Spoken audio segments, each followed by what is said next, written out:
నాకు తెలియకుండానే నేను నా లైఫ్ని వేస్ట్ చేస్తున్నాను. ఎలా అనుకుంటున్నారా? బేసిక్గా నో చెప్పడం రాకపోవడం వల్ల. నాతో నేనే ప్రతి దానికి, అంటే ప్రతి రాంగ్ డెసిషన్స్ అండ్ డిస్ట్రాక్షన్స్కి ఎస్ చెప్పడం వల్ల. అవర్స్ ఆఫ్ ఇన్స్టాగ్రామ్ స్క్రోలింగ్కి ఎస్, ర్యాండమ్ యూట్యూబ్ వీడియోస్ చూడడానికి ఎస్.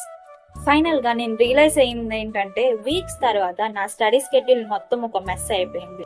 హాబీస్కి టైం లేదు, స్లీప్ అనేది ప్రాపర్గా రావట్లేదు, నేను సెల్ఫ్ కేర్ అనేది చేసుకోవట్లేదు.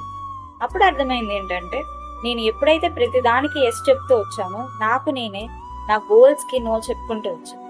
ఎండ్లెస్ స్క్రోలింగ్కి ఎస్ చెప్పేటప్పుడు ఎఫెక్టివ్గా స్టడీ చేయడానికి నేను నో చెప్పుకుంటాను. మీనింగ్లెస్ వీడియోస్కి ఎస్ అంటే వాల్యుబుల్ లెర్నింగ్స్కి నో చెప్పినట్టే. టైం అనేది అన్లిమిటెడ్ కాదు, మన అందరి దగ్గర ఉన్నది ఓన్లీ 24 hours. మనం ఎప్పుడైతే ఒక విషయానికి ఎస్ చెప్పామో వేరే విషయానికి ఆటోమేటిక్గా నో చెప్పినట్టే. కానీ క్వశ్చన్ ఏంటంటే, ఇందుకు ఏం సాక్రిఫైస్ చేయడానికి మీరు రెడీగా ఉన్నారని. సో నెక్స్ట్ టైం ఎస్ చెప్పే ముందు ఆలోచించండి, నేను దేనికి నో అంటున్నానని. Thank you for watching. Love you all. Bye by.